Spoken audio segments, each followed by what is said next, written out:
If you're building your ABA company and you're tired of guessing, this is for you. We built the EBCBA blueprint to give you real structure, systems, and support without the fluff. Details are in the description. All right, welcome everyone. We've got Lee again. This is our second webinar that we've done with Lee. The first one was about doing a summer program. If you haven't seen that, it's on our YouTube channel. Definitely go check that out.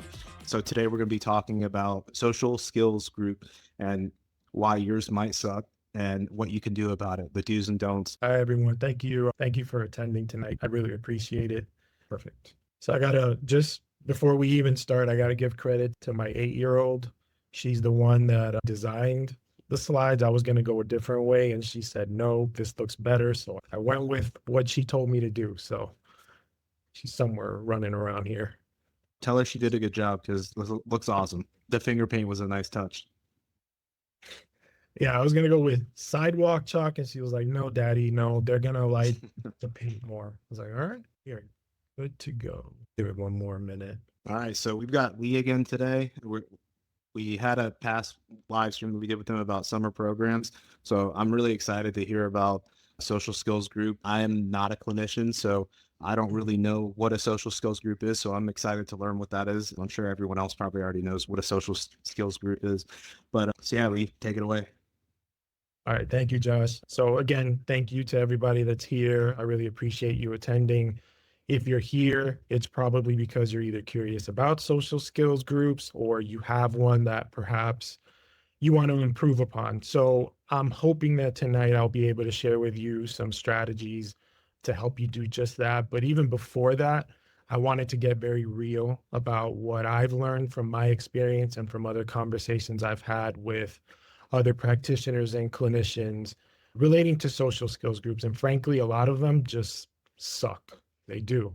But it's good to know that and to admit that because they can only get better. And I'm hoping I can help you with that today. So here's why this matters. Social skills groups right now, unfortunately, and I'm just going to say this from the jump. I'm going to say some things that might piss some people off, and I'm not attacking any particular groups or anything like that or any companies. This is just meant to be an overall overview of where social skills groups seem to stand right now.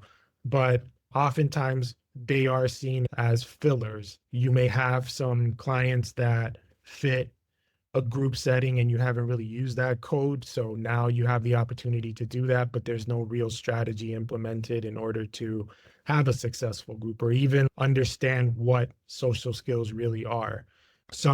Many times staff are thrown into a group setting from a one-to-one setting and they have no idea what to do. There isn't any real training built for facilitating instruction in a group. Kids are oftentimes in social groups expected to perform, not so much as connect with each other. And one of the interesting components of social skills that I think is not talked about often enough is how underutilized parents are in the process. That's to say that they're not really involved in the process at all. So we're going to talk about a lot of these points throughout this presentation. And then in social skills group in general, real impact is rarely measured. And I'll go into detail about that in a little bit. And basically, the overall output of social skills groups right now is that a lot of these kids are coming to us for months on end and still struggling to make friends. And that is one of those components in life that is so important to teach. It is a skill, but it's different when they go out into the real world and now have to apply those skills that they've been learning for months on end. And that's typically an issue with generalization and maintenance within social skills groups. Like I mentioned, this is not going to be another webinar to teach you how to program for eye contact or even just how to teach kids to say hi. I really wanted to talk about real life, real friendships, and why kids today, especially today, deserve better from us when they come to our groups. So some of the things that you're going to learn today, you're going to learn why your current group might be missing the mark, how to design sessions that actually target friendship skills, what staff need to feel confident in group settings, how to make the most of any session length, which is another part of groups that I found very interesting in having conversations, and from my own experience as well. And then just simple ways to involve parents in the structure of your group. Just to give you a very quick background, my name is Lee. I'm an RBT, and I've been in the field for 8 years now. And my first year, I was thrown into a social skills group. I didn't even know what that was, never prepared for it. All I knew that it was a group of 5 kids that were going to school, and they would come to us after school ended. So just to set the scene, they were going to come in, they were going to be put in a room. There was a video game system laid out with one controller. There was absolutely no plan as to what we were going to do, but we had a video game set up. We had a board game set up. We had some paper and some markers laid out. And the idea was that once they came in, they were going to choose whatever it was that they wanted to do. And then we would go from there. So naturally, what do you think happened? Most of the kids, 4 out of the 5, I believe, went straight to the video games. And again, we only had one controller. And since we had no idea what we were doing, all we heard were arguments and fights, everybody pulling at the controller to try to be the one to use it first. And what ended up happening was the BCBA ultimately took the video game system away. And now we had 5 kids that were completely disappointed.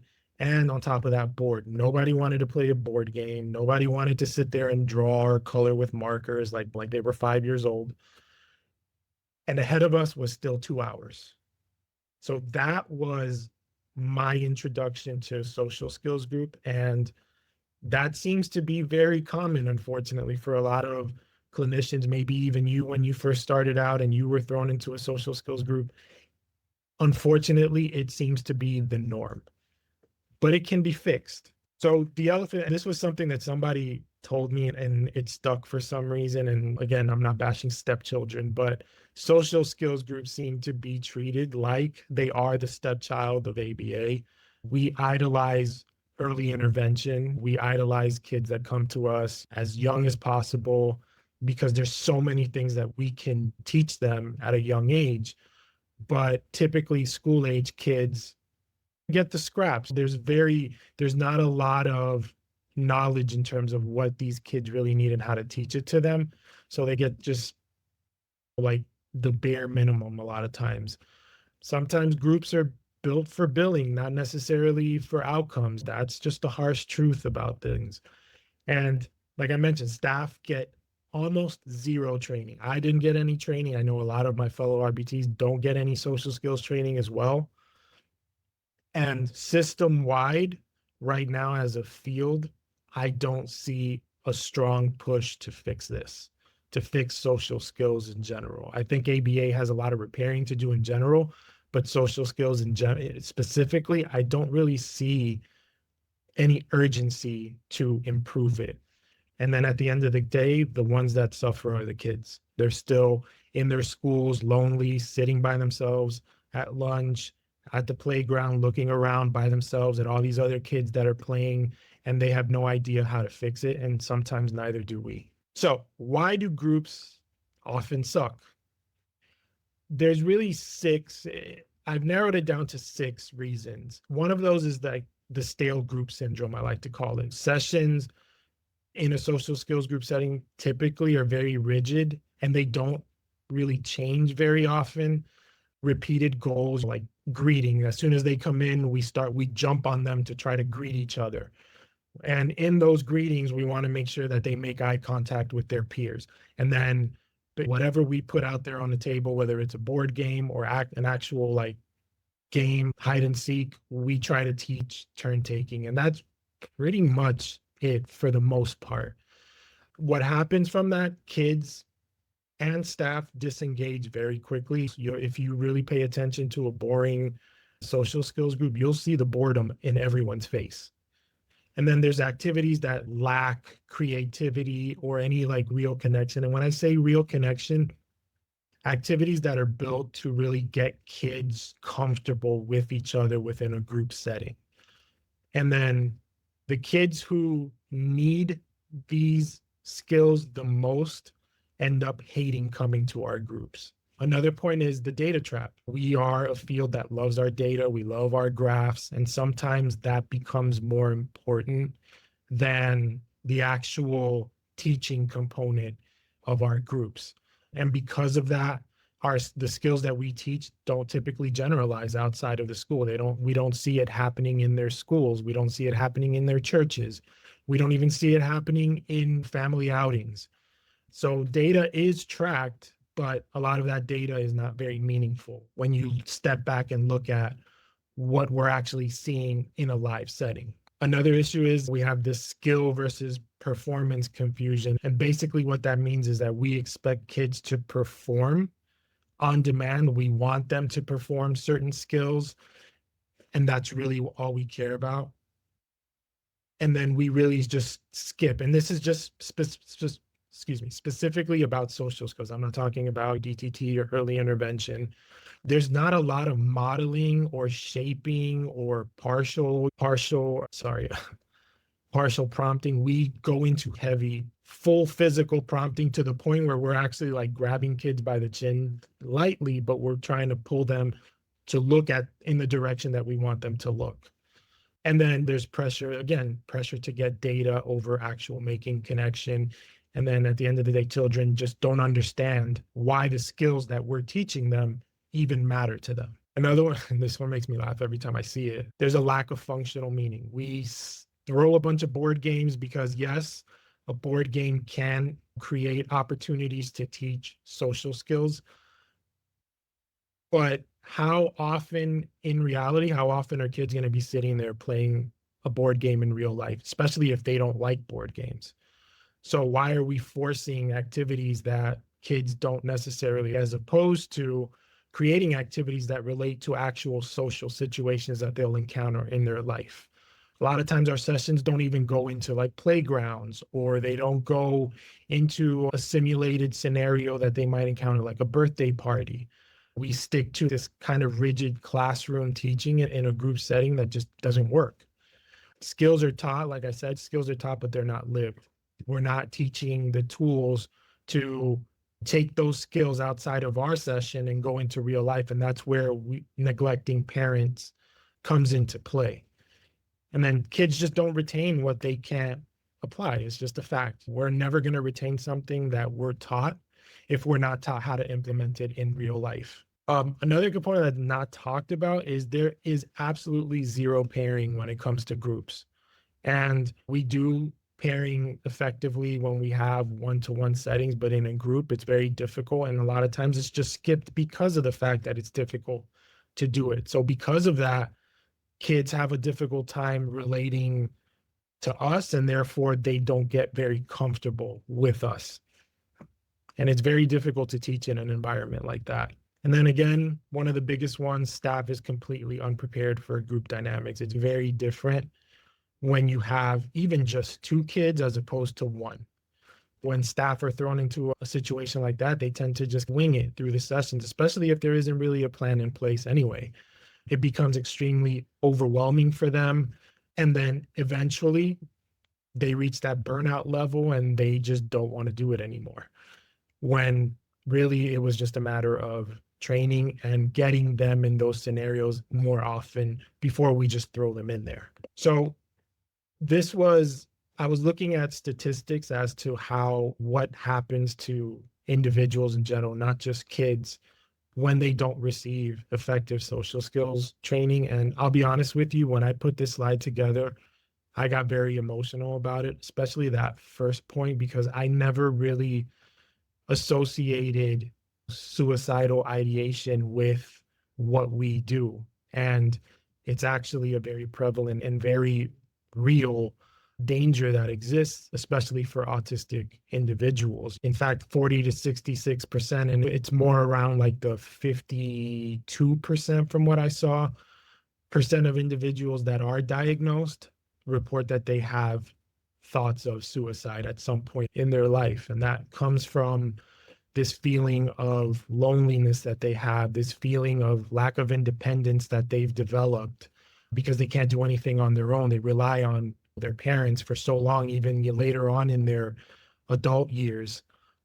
And I had a conversation with somebody on LinkedIn, and this is the focus that she has is on working with individuals that do have those suicidal tendencies and teaching them specifically the skills that they need to feel more comfortable as a human being. But it's things like this that we don't think about. And again, if we take a step back and look at it, this is why social skills is so crucial, especially to kids that are in school. So I'm not going to read all of these, but there is a lot of confusion as to what social skills really are. And in fact, the list is really long. So that's why it's very interesting that when we build these groups, a lot of BCBAs struggle with their programming. So what are we tracking for other than typically it's more like behavior based? Are they compliant? Can they sit in a group for an extended period of time? Those types of things. But social skills is really more than that, a lot more than that. Like I mentioned, building friendships. It's not just completing social tasks. Can they understand what friendship even is? Joining and navigating group activities appropriately instead of them just throwing themselves in a group. Can we teach them how to do that effectively? Managing wait time is one of those things that, in my experience, is very difficult just for kids in general. Regulating that impulse control and turn taking, like I mentioned, but just understanding that they have to wait is something that we can teach. And I don't think we do it enough. I struggle doing it with my kids. And then one of the big ones is teaching children how to express their preferences, not just their needs, their preferences. Sometimes kids are going to say no, and that's okay. That's an important skill for them to learn, for them to be able to say no and understand why they're saying no and that it's okay without them having a tantrum or developing a fear as they grow up that they can't express themselves because it's not allowed. This is all over the place. Okay. There's two huge gaps in social skills programs today. Again, the therapist gap. And I'm going to repeat this over and over again because this is a simple fix, but is very overlooked. Just that lack of training. You can have the best RBT that works extremely well in a one-to-one setting, pairs well with kids, gets them very comfortable, can deliver proper DTT with net ratios and all that stuff. But as soon as you throw them in a dynamic where there's more than one child, it's very different, very different. It's a different pacing. It's a different tone that you speak to these kids with. It requires a different type of flexibility. And it's something that needs to be taught when you stand in front of a group. That's a skill that you need to learn how to do. And then typically because of that lack of experience and training, they tend to default to more compliant-based scripts. So now we're looking more, again, like I mentioned, those behavior type things as opposed to skills. And like I mentioned, it leads to just burnout, avoiding their groups, or just complete disengagement when they are in front of the group.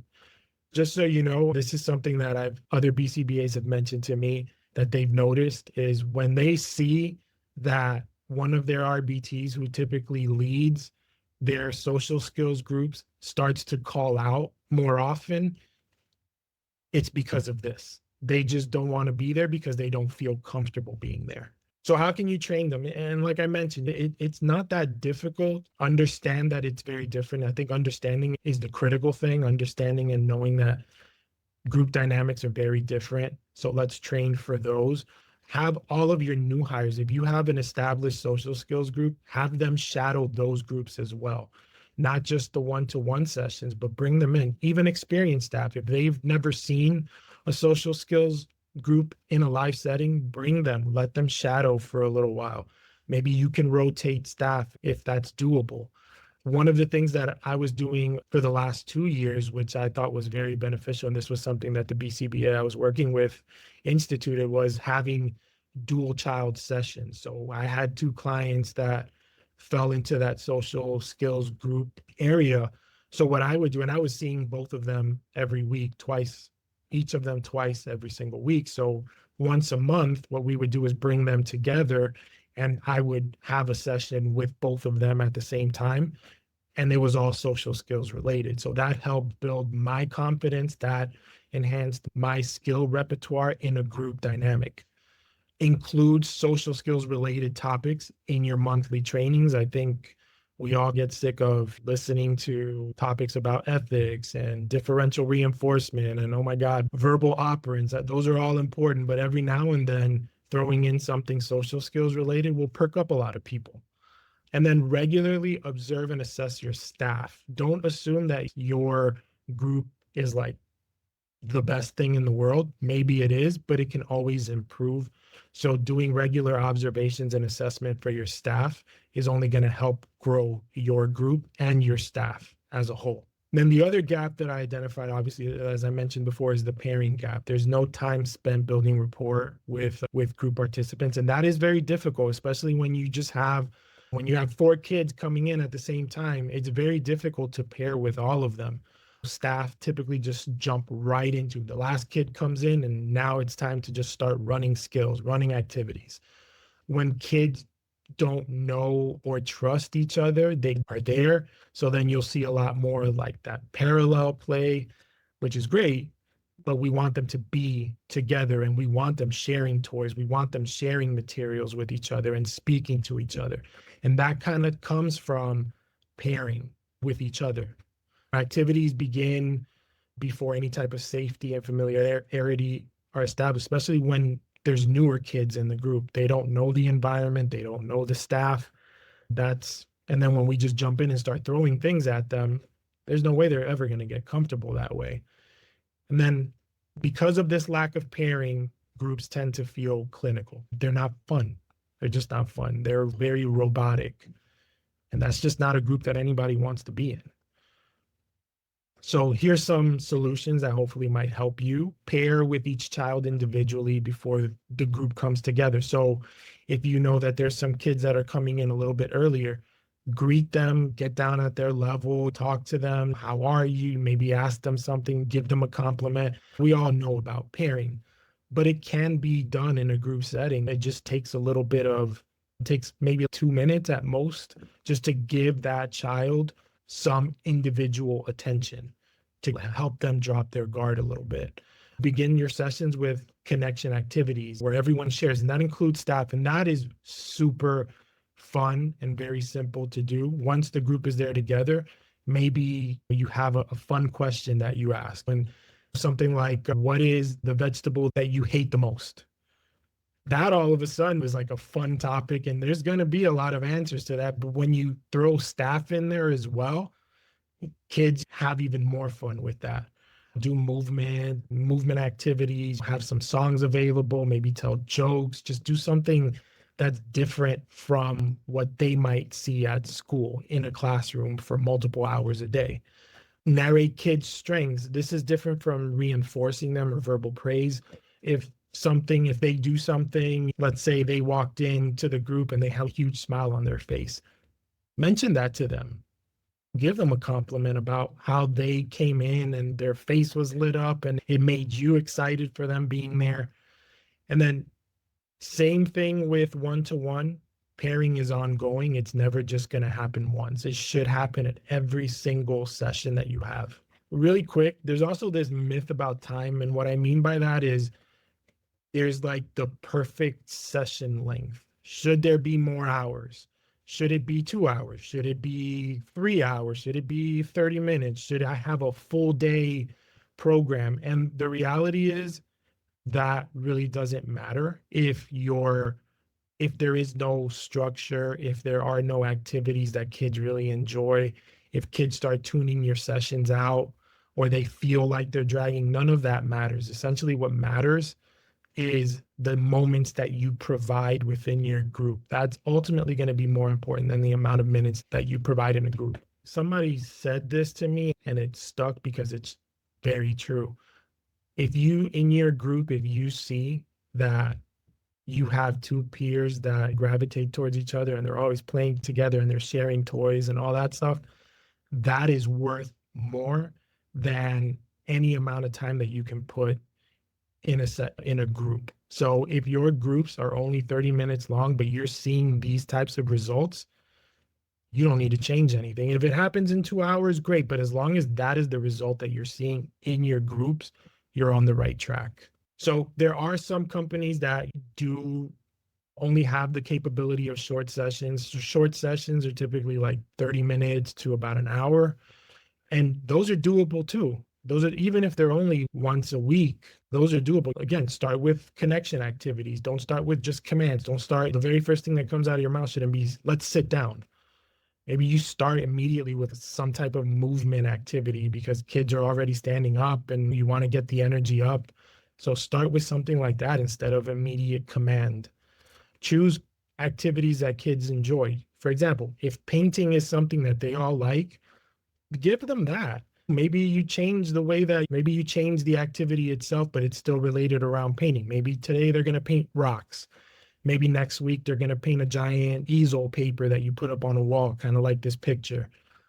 As long as they're enjoying what the activities, you're in great shape. And you can provide social skills opportunities in those activities. Maybe one day in a session, you give each child one color. And the idea being that you're contriving a scenario where they have to communicate with each other and ask each other for the color if they want a different one. That's very effective in a group setting. And then whatever you do at the end of your session, always have a reflection period where you get the group together and you ask them what's something that they really enjoyed doing today. Or even if you want to test for recognition, ask the question, what's something that we did today? What was the first activity that we did? Those types of things. All of those are engaging. And as long as you're keeping them engaged and keeping them talking, you're building a very effective group. So let's get into the nuts and bolts of creating a group that doesn't suck. I cringe at this, to be honest with you, when someone says to me, what's your why? Or when you read about what's your why? But honestly, that's the most important question you can ever ask yourself about anything. And it's very true about social skills. What is the purpose for you building this group? Do you want to help kids build real friendships? And that why, whatever the response is, as long as you're honest about it, that's going to show in the way that you implement and build your group. Maybe you really do want to maximize billing hours. Maybe your company does need an extra source of revenue. That's a why. That's not a strong why, but it is a why.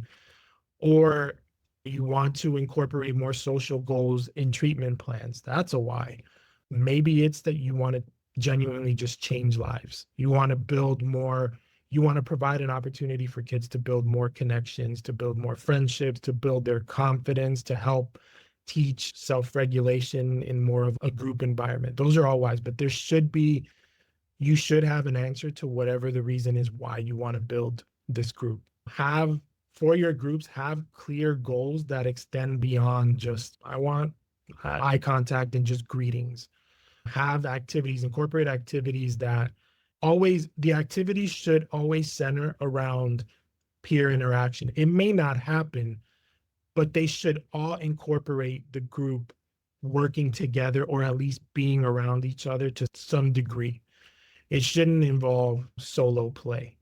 Have a predictable flow. It doesn't mean that your activities necessarily have to be like firm. They have to be established. But the structure of the group should be predictable every single time. What's the opening activity going to be? How are you going to end your sessions? Those types of things. What happens in between? When do you do an outdoor game? Those types of things. That should be predictable and built for your group, and keep it until you feel like it needs to change.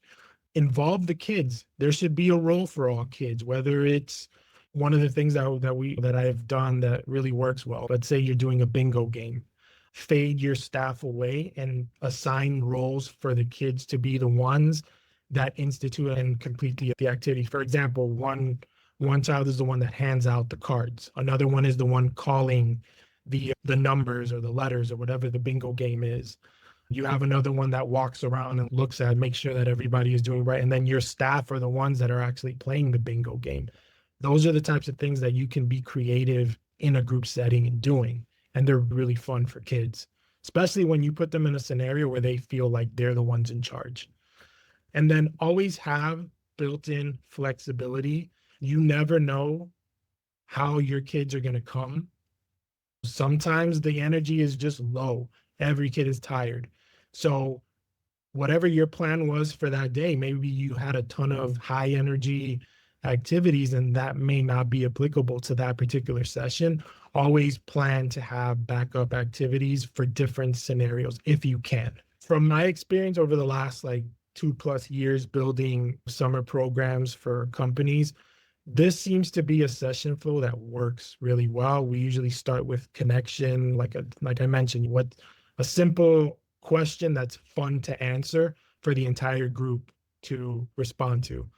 Then, right after that, we teach the central theme for the session, whether it's teaching anger. What is anger? Maybe that's the spotlight for that day. And we base the activities around that one topic.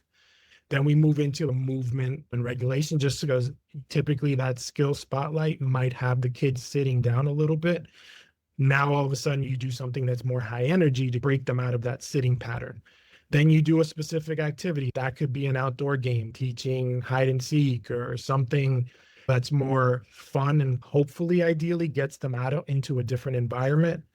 But if not, it's just something different that doesn't necessarily require like a firm teaching. Then you do at the end of your session, depending on how long your session is, you do a quick reflection. Again, what's something that you enjoyed doing today?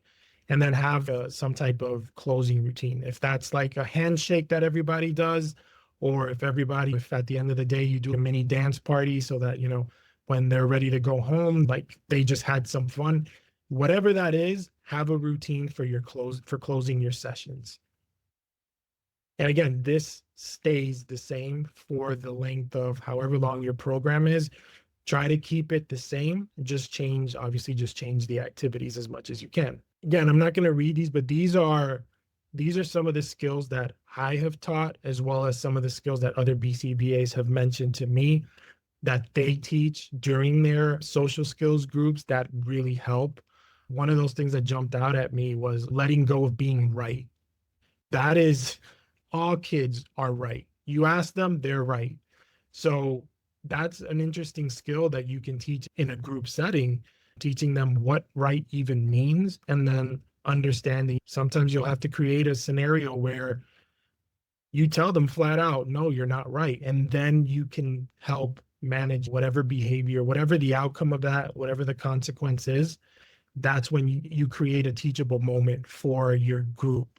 Celebrating peer success is another thing that is simple to teach, but is often overlooked. If you're playing a game and one of the peers finishes first, let's celebrate that, because a lot of kids do struggle with that. My kids in particular, they get pissed off at me every time I beat them at Uno or Candyland. And they take it so serious that sometimes we have to take a step back and say, okay, we need to teach this, because that can create problems later on in their life. So how do we teach? What are alternatives to some of the ways that skills are being taught today in social skills setting? One of those, like forcing eye contact. Instead of doing that, accepting alternate forms of attention. Maybe a child just doesn't feel comfortable with eye contact. Maybe instead, for them to acknowledge you, they do a pat on the shoulder.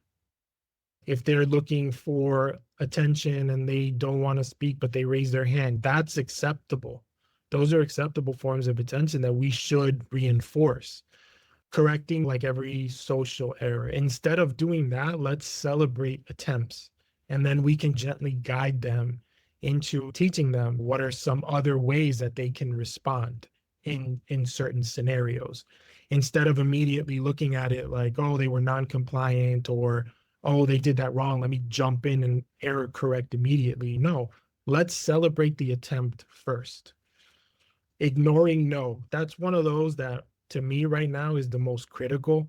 I think too often kids get shut down because they say no, and we label that as non-compliance. We have to respect their opinion, and we have to respect them not wanting to do something. As long as they're doing it in a respectful manner, they say, oh, no, Mr. Lee, I really don't want to do that because I'm tired. Why are we going to rule that as non-compliance? Is that not effective communication? Is that not affect them self-advocating for themselves, let's accept those things. And then we can slowly over time build their tolerance to us saying no to them and them not getting their way all the time. So data collection that actually matters. These were all examples that were provided to me by an active BCBA. These were not mine. So some of those things, tracking a client independently, this could be a frequency count. How many times the client independently asked a peer to play during an open activity time. For duration, we can do how long a client remained involved in a cooperative task. If they're playing with a peer for a certain number of time, that's great data to track. Client responded with an on-topic question or a comment a certain number of times during the session. Those are great. Instead of always looking at how many WH questions did they ask or how long they sat at the table with their peers. There are other ways that we can track effective data that matters. So just a quick story of what it looks like when it comes together. One of the last summer programs that I was involved in, we had a kid that just struggled, did not want to be involved in any of the spotlight activities. Like I mentioned, these are typically the activities where someone is actually teaching something. So they may be sitting on the floor, they may be sitting on a chair. It's entirely up to them. But this one particular kid did not want to do that at all. And they struggled with self-advocating. They just couldn't formulate the words to tell us why they didn't want to, or even that he didn't want to. He would just start throwing a tantrum, and then that tantrum always escalated to aggressive behavior where he would charge at whatever RBT was in that room and just start hitting them until he had them pinned against the wall. And so we talked about it as a group. The BCBA observed the behavior, and we were trying to come up with a way that we didn't have to do so much blocking. Maybe we can de-escalate it before it actually started. And we noticed one day that we had a separate room, and this room was filled with like toys and all kinds of other stuff. We noticed that when he's in that room, he loved to be inside of a tent. So the BCBA thought, okay, next time we're doing the spotlight, let's bring the tent into the room and see what happens. So sure enough, the next day we had the spotlight activity. Immediately, right on cue, you could already tell it's about to start. So we brought in the tent. We already had it in the hallway. We didn't want to like bring it in immediately. We just wanted to see if the behavior was going to happen again. So once it did, we brought the tent into the group, and he immediately stopped. He like froze in place. He looked right at the tent, and I asked him, "Do you want the tent?" And he said, he shook his head. He nodded his head, yes. So the BCBA, what he instructed me to do was just put the tent within where the rest of the peers are sitting. And if he wants to get in, let him get in. So we did that. I set the tent down right next to where all the other kids were sitting. In he went, and he sat there, and he was actually paying attention to the lesson for that day. So we did that every single day, so long as he manned in some capacity for the tent. And then what we noticed let's say about 2 weeks later, he was starting to invite peers into the tent with him. And he was using words too. All of a sudden, he got all these words.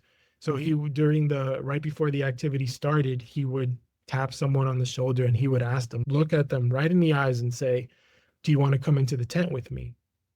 And we had interns at the time, so their immediate reaction was to deny access to that because that's not the way that it's supposed to go. But I intervened, and I was like, let them. So they went into the tent, and that's where they completed the activity. They were in there together. They were paying attention. So I let the BCBA know, and he was like, you know what, if that happens again, just let it ride. Let it go, because that is what it's all about. Connection. They built a friendship.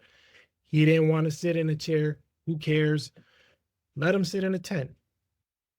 Why not? So parent partnership. This is an important aspect, like I mentioned, that gets overlooked. No one sees the child more in an unstructured environment, in an unstructured moment, than the parents. They're the ones that are taking them to birthday parties. They are the ones that are going to the family gatherings, to church, to swim lessons. They're the ones that do that. Generalization is only going to stick when skills are supported at home. And the only way that's going to happen is if the parents are involved and know what it is that we're doing in these groups. It's not just about the result of the group per day. I know that we will talk to parents and we'll tell them this is what happened at the session. He did great doing this. But what are we actually doing? What do these activities look like so that maybe they can actually do it at home with these kids? Parents can reinforce language, they can model the responses and create practice opportunities at home when these kids are not with us, especially in social settings where kids no longer have as many hours as early intervention kiddos do. Sometimes we see them maybe 6 hours a week, if that. So the parents practicing at home or wanting to do these at home becomes so critical. Progress stalls when parents just don't know what's going on or what's being taught or even how to help. And then obviously consistent communication, that's only going to build trust and transparency for it's a two-way street. We want parents to trust us, but if we're not consistently communicating and being transparent as to what's going on in these groups, there's no way we're going to have long-term success. So how can we involve parents without overwhelming them because we don't want to? Let's not do homework or even label anything as homework. We can just offer suggestions or tweaks that they can try in real life settings. If they go to the park and they notice that another child is approaching, instead of immediately trying to like throw their kid in there and say, go say hi, maybe they are the ones that go in and start the conversation. Parent could be the one to say hi. I do this with my kids sometimes. I'm the one that says hi. And I'll do an introduction. This is my daughter, Talia. What's your name? And then I take a step back. Those are things that we can teach parents to do. Provide 1 to 2 takeaways per session that's tied to whatever the goal was for that day. So if the theme of the session was turn taking, this is what we practice. Here's something that you can do at home to practice when we're not together. Coach parents on noticing social cues with their kids. We'll notice things that parents don't even know most of their time is spent with the kids. We'll notice things that a child may not be comfortable doing at home, or they don't even realize they're doing in a group setting. We can teach them to prompt gently and not push, like I mentioned, too hard, how to celebrate small wins or attempts, and then teaching parents how to respect their kids' boundaries. These are all things that are not heavy lifts for parents, but get them involved. And this is true for all parents in general, but probably reigns even more true for parents with children with disabilities. They lie awake at night worrying if their child is ever going to have a friend. When you go to support groups online, even in Facebook, you see this question asked or this topic brought up so many times.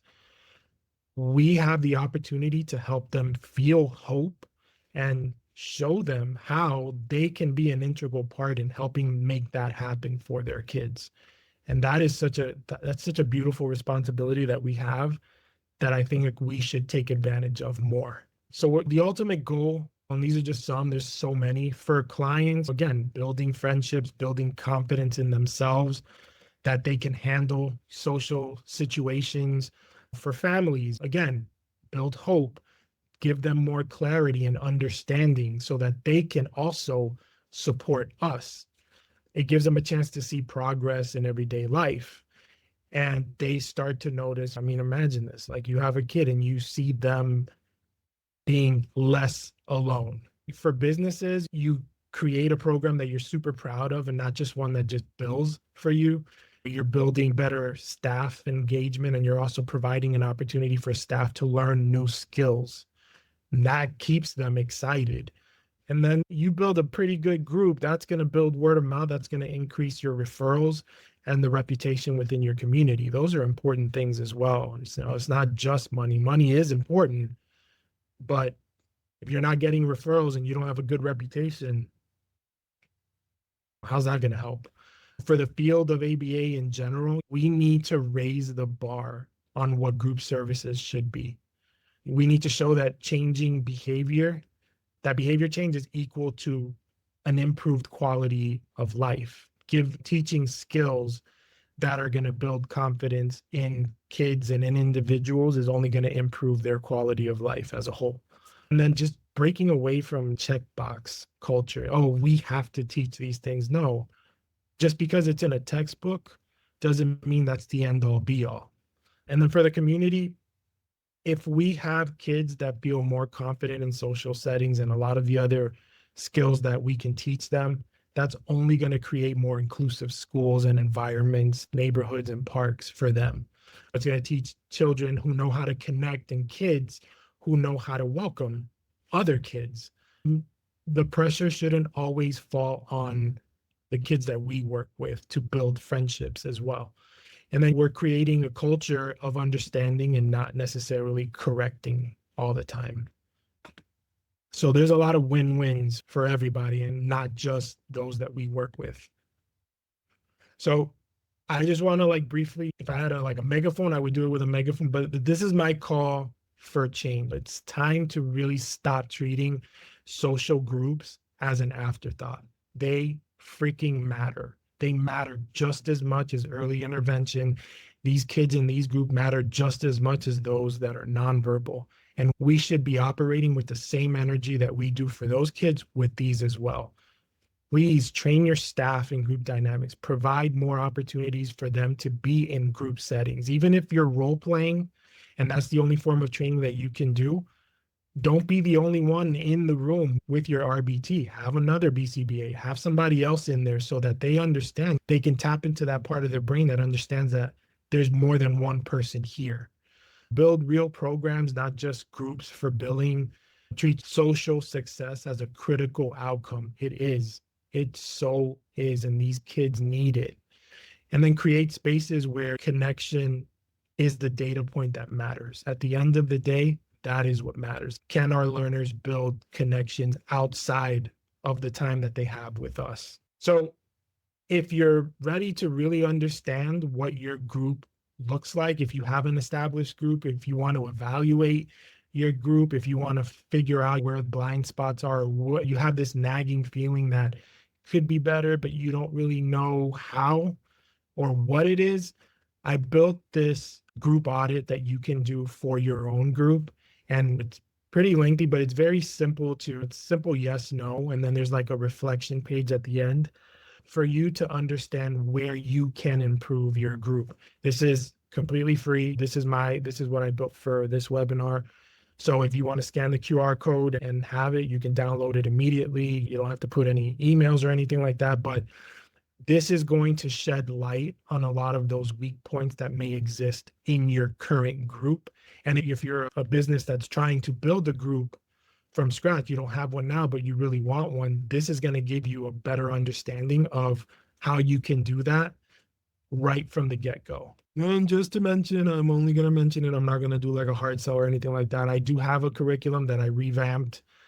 Last webinar that I did, I built a curriculum that was specifically for summer programs, social skills groups, but I fine-tuned that, restructured it, and added a bunch of activities that are better served for what a traditional social skills group year-round looks like. And that's typically like a 2-hour, maybe once or twice a week, and it's built for 36 weeks. So if a curriculum is one of those hurdles that you want to resolve, maybe you should look at this. If you scan the QR code, it's just going to take you to my website. It's not going to take you to a checkout page or anything like that. I provide a lot more details for what the curriculum can offer you and your group. And I just want to leave you with this quote. We have the science, we have all of the tools in the world, and we have more tools developing. Let's do everything in our power to stop leaving kids lonely, because social groups, they're super messy. They can be a headache, they can be difficult, and they may not reimburse us enough as one-to-one early intervention kiddos may. But damn it, these kids deserve more. And we can offer them something that schools cannot. Schools are not going to provide the opportunity for them to learn how to make a friend. We can. let's do that. Let's do that for our communities. Let's do that for our kids. Let's do that for even those that we have in early intervention that will develop over time with us. Let's provide a program that's ready for them when they are. So thank you all for being a part of my webinar. I really appreciate it. And if you ever have any questions about social skills groups or social skills in general, please don't hesitate to reach out. I'm always available to have conversations. You can find me on LinkedIn, whatever the case may be. I'm always here to help in any way that I can.